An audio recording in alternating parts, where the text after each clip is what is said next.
tank contents by sunlight. Skimming equipment is helpful for final clarifiers to remove floating sludge or oily materials not fully removed in primary clarifiers or produced in final clarification as a result of temporary anaerobic conditions. Generally, however, the quantity of floating material in secondary clarifiers is small compared to primary clarifiers.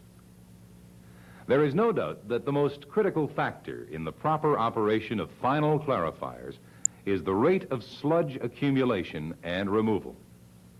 First of all, to even out sludge loading to several units, the flow from aeration tanks should be equally distributed to all available clarifiers. Then, to prevent an overabundance of solids, sludge should be wasted by an operator on a regular basis. An approximate volume of sludge to be removed may be estimated by testing for the clarifier influent settlable sludge volume after 30 minutes of laboratory settling. By controlling the rate and frequency of wastage, sludge depth and blanket levels in clarifiers can be controlled. Increasing wastage drops the sludge level and decreases sludge concentration. Alternatively, by maintaining deeper sludge, the sludge will compress and thicken. As a result, the clarifier's sludge blanket level requires frequent operator checking using one of several commercial sludge depth indicator instruments. Sludge allowed to sit in the clarifier for too long may cause septic conditions and floating sludge. Floating sludge causes an increase in effluent suspended solids levels and a decrease in overall effluent quality. These conditions may indicate either equipment failure, process breakdown, or an inadequate rate of sludge withdrawal. An operator should begin an immediate investigation when these conditions are observed. Excess or waste sludge from secondary clarifiers may either be pumped to the influent end of primary sedimentation tanks or directly to digesters. In the latter case, sludge is often thickened prior to wastage to minimize the flow volume to digesters. Sludge to be pumped from a clarifier sump should be as thick as possible, with the least amount of clarified water recycled. Typically, the clarifier pumped sludge will be in the range of 0.5 to 1.5% total solids.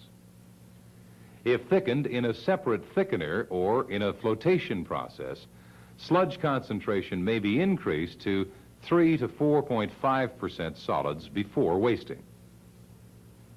Sludge pumping rates for a clarifier should be slow and steady to prevent pumping excess clarified water with the sludge. During the pumping process, sludge should be sampled frequently and examined for suspended solids concentration. When the sludge becomes too thin, pumping should cease. There are a number of ways for an operator to monitor the approximate sludge thickness without laboratory analyses. Observe and monitor pressure gauge or sludge density gauge reading. Listen to how the pump sounds with varying thicknesses of sludge being pumped. Extract small samples of sludge for visual observation. And observe sludge through a sight glass. These spot indication methods should be frequently compared with laboratory tests. Clarifiers, along with all other wastewater treating systems, require a regular maintenance program. Operators should develop for clarifiers a filing system that details all repairs and regular maintenance activities, a lubrication chart for all mechanical equipment.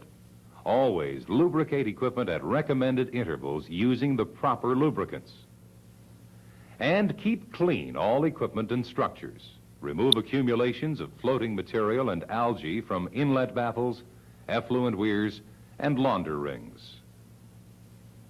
We have now examined the common operating factors of primary and secondary clarifiers.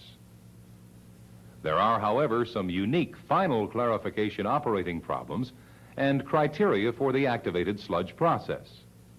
We will examine these factors now.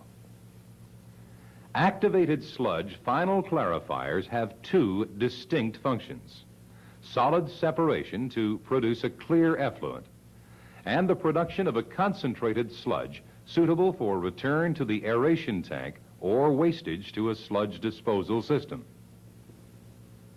The pumping rate of sludge returned to the aeration tanks is based on the concentration of sludge and maintaining a predetermined optimum food to microorganism ratio. Under normal operating conditions, return sludge rates may range from 25 to 50% of the influent volume, or even higher if needed, to maintain the correct F to M ratio or sludge age. Your workbook gives examples of how to select the correct recycle pumping rates for your treatment plant and ensure you do not exceed the clarifier flow loading rate limits.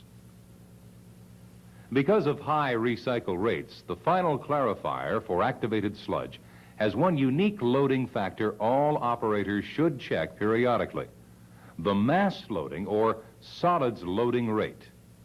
This SLR term indicates the limit in pounds of solids that a clarifier can accept per each square foot of clarifier surface area.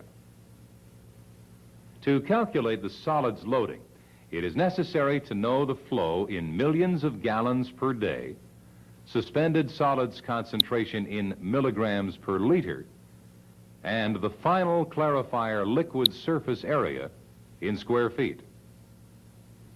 The normal solids loading rate for an activated sludge process is in the range of 20 to 30 pounds per day per square foot.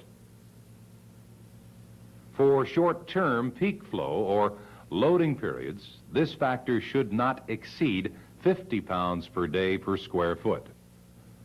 As an operator increases the activated sludge recycle rate, it is necessary to ensure that these ranges are not exceeded to prevent excessive solids carryover.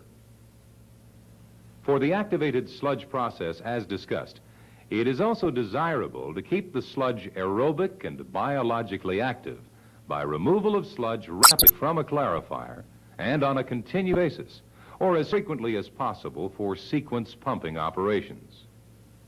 The accompanying workbook for this program suggests a logical troubleshooting framework for the following activated sludge operating problems: solids washout, bulking sludge, clumping or rising sludge, cloudy final effluent, ashing, pinpoint flock, stragglers or billowing flock, and foam carryover. In summary, you have seen in this program that biological processes require regular monitoring and control by an operator to achieve high-quality effluent. Primary and secondary clarifiers are an integral part of all biological processes, and you now have a good appreciation of the variety of operational problems that operators must understand and control. Switch off the tape and review the appropriate section in your workbook.